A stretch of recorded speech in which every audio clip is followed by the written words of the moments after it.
أعوذ بالله من الشيطان الرجيم بسم الله الرحمن الرحيم أولم ير الإنسان أنا خلقناه من نطفة فإذا هو خصيم مبين وضرب لنا مثلا ونسي خلقه قال من يحيي العظام وهي رميم قل يحييها الذي أنشأها أول مرة وهو بكل خلق عليم الذي جعل لكم من الشجر الأخضر نارا فإذا أنتم منه توقدون أوليس الذي خلق السماوات والأرض بقادر على أن يخلق مثلهم بلى وهو الخلاق العليم إنما أمره إذا أراد شيئا أن يقول له كن فيكون فسبحان الذي بيده ملكوت كل شيء وإليه ترجعون۔ کیا انسان کو یہ بات معلوم نہیں ہے کہ ہم نے یقیناً اس کو نطفے سے پیدا فرمایا ہے اور پھر وہ اچانک کھلم کھلا جھگڑالو بن گیا اور ہمارے بارے میں باتیں بناتا ہے اور اپنی تخلیق اور پیدائش کو بھول گیا اور وہ کہتا ہے کہ ان ہڈیوں کو کون زندگی دے گا جبکہ یہ ریزہ ریزہ ہو چکی ہوں گی۔ اے پیغمبر آپ کہہ دیجئے کہ ان ہڈیوں کو وہی زندہ کرے گا جس نے ان کو پہلی مرتبہ زندہ کیا تھا، اور وہ ذات ہر مخلوق کو خوب جانتی ہے۔ اللہ وہ ہے جس نے تمہارے لیے ہرے بھرے درخت سے آگ پیدا فرمائی، پھر وہ اچانک تم اس سے آگ جلانے لگے۔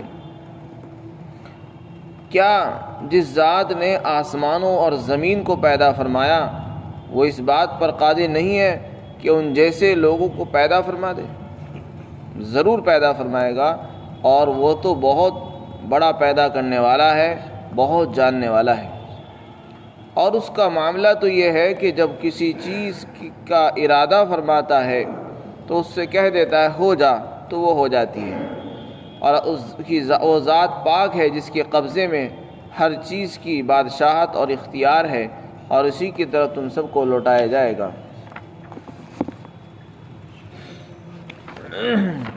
حضرت قتادہ، حضرت سدی، حضرت عروۃ ابن الزبیر اور حضرت عکرمہ، اسی طرح اور بھی بہت سے مفسرین کی رائے یہ ہے کہ یہ آیت کریمہ یہاں سے لے کر اور آخر سورت تک جو تقریباً 5-6 آیتیں ہیں، یہ ابی بن خلف کے بارے میں نازل ہوئی۔ ابی بن خلف قریش مکہ میں سے بڑا سردار تھا اور بڑا مشرک تھا، مسلمانوں کا دشمن۔ وہ ایک مرتبہ رسول اللہ کی خدمت میں آیا اور ایک بطحائے مکہ سے ایک ہڈی اٹھا کر لایا، اور اس نے اپنے ہاتھوں سے ریزہ ریزہ کیا، چورا چورا کر دیا، اور اس کو ہوا میں اڑا کر کہنے لگا کہ اے محمد، کیا اللہ اس کو زندگی عطا کرے گا؟ کیا اللہ اس بوسیدہ ریزہ ریزہ ہڈی کو دوبارہ زندہ کر دے گا؟ اللہ کے رسول صلی اللہ علیہ وسلم نے فرمایا کہ ہاں، اللہ تعالی تجھے موت دے گا اور پھر تجھ کو دوبارہ اٹھائے گا، پھر تجھے جہنم میں داخل کرے گا۔ اور حضرت ابن عباس سے منقول ہے کہ یہ آیت عاص بن وائل کے متعلق نازل ہوئی کہ اس نے بھی ایک ہڈی رسول اللہ کی خدمت میں پیش کی اور اس کو ریزہ ریزہ کیا اور اس کو چورا چورا کر کے کہنے لگا کہ کیا اللہ اس کو زندہ کر دے گا؟ آپ نے فرمایا کہ ہاں، اللہ زندہ کرے گا،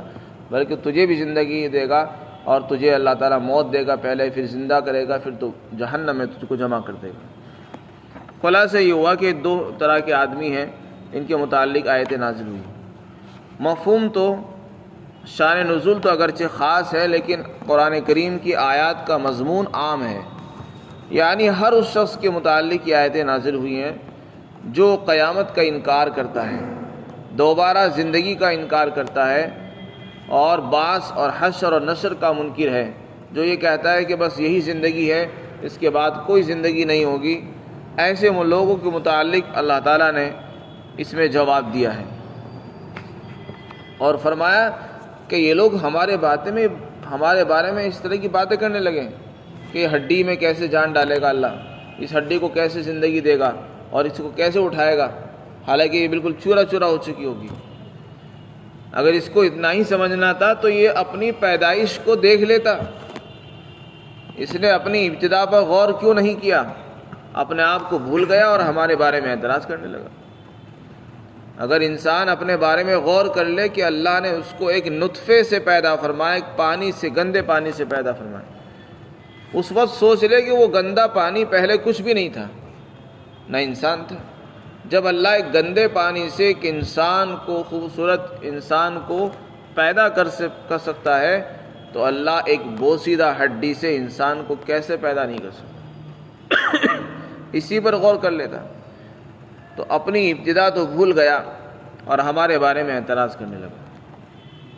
اللہ تعالیٰ فرماتے ہیں کہ انسان کو اتنا بھی معلوم نہیں کہ ہم نے اس کو نطفے سے بنایا تھا، اور وہ نطفہ تو بالکل لا شے، معدوم، حقیر، ذلیل چیز تھی۔ اس سے پہلے نہ وہ انسان تھا، نہ کوئی چیز تھی، نہ اس کی کوئی قیمت تھی۔ اللہ نے جب ایک بے قیمت چیز کو قیمت والی بنا دیا، بے جان چیز کو جاندار بنا دیا، بے حیثیت، بے قدر اور معمولی گھٹیا چیز کو اللہ نے قیمتی چیز بنا دیا، ایک انسان بنا دیا جو اشرف المخلوقات ہے، تو کیا وہ ذات ہڈیوں کے اندر جان نہیں ڈال سکتی؟ بالکل ڈال سکتی ہے۔ فرمایا انسان اپنے آپ کو بھول گیا اور ہمارے بارے میں جھگڑا کرنے لگا، اور جھگڑا بھی کھلم کھلا کرتا ہے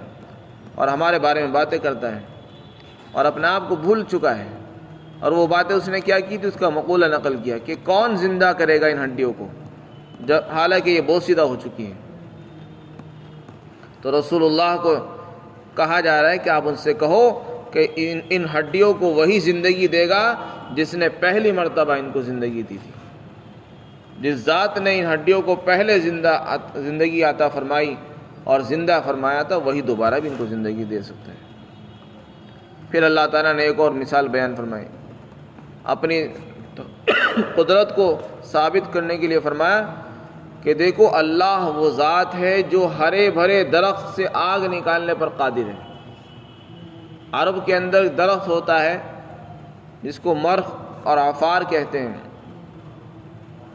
دو درخت ہیں، دونوں سے پانی ٹپکتا ہے، لیکن جب ایک کی شاخ اور ٹہنی کو دوسری کی شاخ اور ٹہنی پر مارتے ہیں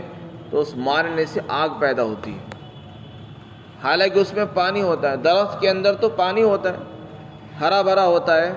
پانی اور آگ دونوں ایک دوسرے کی ضد ہے، جہاں پانی ہے وہاں آگ نہیں ہوتا، جہاں آگ ہوتی ہے وہاں پانی نہیں ہوتا۔ لیکن اللہ کی قدرت بھی عجیب اور غریب کہ ہرے بھرے درخت سے جس کے اندر سے پانی ٹپک رہا ہے، اس کی ایک شاخ کو دوسرے درخت کی شاخ پر عرب کے لوگ مارتے تھے تو اس کی رگڑ سے آگ پیدا ہوتی تھی، تو وہ چکماک کا کام دیا کرتی تھی، تو لوگ اس سے آگ لیا کرتے تھے اور اپنے سامان، اپنی چیزوں کو جلانا چاہتے، کھانا بنانا چاہتے تو اس سے آگ حاصل کیا کرتے تھے اور آگ جلا کرتے تھے۔ تو اللہ تعالیٰ فرمانا چاہتے کہ جب ہم ایک ہرے بھرے درخت سے جس میں سے پانی ٹپک رہا ہے آگ پیدا کر سکتے ہیں تو ایک بوسیدہ ہڈیوں کے اندر جان کیسے پیدا نہیں کر سکتے؟ حقیقت یہ ہے کہ ان لوگوں نے اللہ کی قدرت کو نہیں پہچانا، یہ اللہ کو اپنے اوپر سوچ رہے ہیں، قیاس کر رہے ہیں۔ اللہ کی قدرت اور اس کی کاریگری تو ہماری عقل سے بہت آگے کی چیز ہے۔ فرمایا اللہ وہ ہے جس نے تمہارے لیے ہرے بھرے درخت سے آگ پیدا فرما دی اور پھر تم اچانک اسی میں سے آگ جلانے لگے، تم بھی جلاتے اسی سے۔ پھر اسی طریقے سے ایک اور مثال پیش فرمائی، اپنی قدرت کو ایک اور انداز سے ثابت فرمایا کہ یہ لوگ ایک انسان کے بارے میں ہی تشویش میں پڑے ہوئے ہیں کہ ایک انسان مرنے کے بعد کیسے زندہ ہوگا۔ ان آسمانوں کو تو دیکھ لیتے، اللہ نے اتنا بڑا آسمان، اتنی بڑی زمین، پہاڑ، سمندر بنا دیے، تو جو ذات اتنی بڑی بڑی مخلوق کو پیدا کر سکتی ہے وہ ایک چھوٹے سے 6 فٹ کے انسان کو نہیں پیدا کر سکتی؟ بالکل پیدا کر سکتی ہے۔ اللہ نے فرمایا کیا اللہ ان جیسے لوگوں کو پیدا نہیں کر سکتا؟ اللہ پیدا کرے گا اور بالکل کر سکتا ہے، اور وہ اس پر قادر بھی ہے، بلکہ وہ تو بہت بڑا پیدا کرنے والا ہے اور خوب جانتا ہے۔ اس میں اللہ تعالیٰ نے اوپر جواب بھی دیا ہے کہ کچھ لوگوں کے ذہنوں میں یہ بات آتی ہے کہ جب انسان مر گیا، مر کر اس ہڈی ہو گیا، ریزہ ہو گیا اور اس کی ہڈیوں کا چورا ہو گیا اور وہ مٹی میں بکھیر دیا گیا، تو ظاہر سی بات ہے اس کو کیسے جمع کیا جائے گا؟ کون سا ریزہ کہاں پڑا ہوا ہے، کہاں سے ہے، یہ ریزہ اسی کا ہے یا کسی اور کا تو نہیں ہے؟ اس کے لیے تو بہت کچھ چاہیے۔ فرمایا اللہ تعالیٰ نے اللہ اپنی ہر مخلوق کو خوب جانتا ہے، میری مخلوق کا کون سا ذرہ کہاں پڑا ہوا ہے اس کو اللہ وہاں سے جمع کرنے پر قادر ہے۔ چنانچہ محدثین نے ایک واقعہ لکھا ہے کتابوں کے اندر، حضرت حذیفہ رضی اللہ عنہ سے عقبہ بن عمرو نے درخواست کی کہ آپ ہمیں کوئی حدیث سنائیے جو آپ نے رسول اللہ سے سنی ہو۔ چنانچہ انہوں نے حدیث بیان کی کہ میں نے رسول اللہ صلی اللہ علیہ وسلم سے سنا، آپ نے ارشاد فرمایا کہ ایک آدمی تھا، جب اس کا انتقال ہونے لگا تو اس نے اپنے گھر والوں سے کو وصیت کی کہ جب میں مر جاؤں تو لکڑیاں جمع کرنا، اور بہت ساری لکڑیاں جمع کرنا، اور ان لکڑیوں کے اندر آگ لگا دینا اور مجھے اس لکڑیوں کے اندر جلا دینا، اور جب میں جل کر راکھ ہو جاؤں تو میری راکھ کو سمندر میں بہا دینا، بلکہ بعض روایتوں میں کہ میری کچھ راکھ تو خشکی میں ڈال دینا، خشکی میں، طوفان میں، آندھی میں اڑا دینا، تاکہ آندھی اس کو دور دور تک پھیلا دے، اگر کوئی اکٹھا بھی کرنا چاہے نہ اکٹھی ہو سکے، اور آدھی راکھ کو سمندر میں پانی میں بہا دینا۔ چنانچہ انہوں نے ایسا ہی کیا۔ جب اس کا انتقال ہونے لگا، انتقال ہو گیا، تو گھر والوں نے لکڑیاں جمع کی، اور لکڑیاں جمع کر کے اس کو اس میں جلا دیا، اور آگ نے اس کے گوشت کو، اس کے پوست کو، اس کی ہڈیوں کو جلا دیا، یہاں تک کہ جب وہ بالکل راکھ ہو گیا تو اس کی وصیت کے مطابق انہوں نے اس کی راکھ کو پانی میں اور خشکی میں بہا دیا۔ اللہ تعالیٰ نے پانی کو اور خشکی کو حکم دیا، اس کے ذرات کو جمع کیا گیا اور اس کے اندر جان ڈالی۔ پھر اس سے پوچھا کہ تو نے ایسا کیوں کیا؟ جب اللہ نے اس کو زندگی دی، اس کو دوبارہ اٹھایا تو پوچھا کہ تو نے ایسا کیوں کیا؟ تو کہنے لگا کہ یا اللہ، میں نے آپ کے ڈر کی وجہ سے ایسا کیا، مجھے یہ ڈر تھا کہ میں دوبارہ اٹھوں گا اور آپ کے سامنے حاضر ہو جاؤں گا، تو آپ کی پکڑ کا مجھے ڈر تھا، تو آپ کے خوف اور خشیت کی وجہ سے میں نے ایسا کیا ہے کہ میرے ذرے زمین میں منتشر ہو جائیں تاکہ کوئی مجھ کو جمع نہ کر سکے۔ اس پر اللہ تعالیٰ نے اس کی بخشش فرما دی اور مغفرت فرما دی۔ تو اس واقعے سے جہاں یہ بات معلوم ہوئی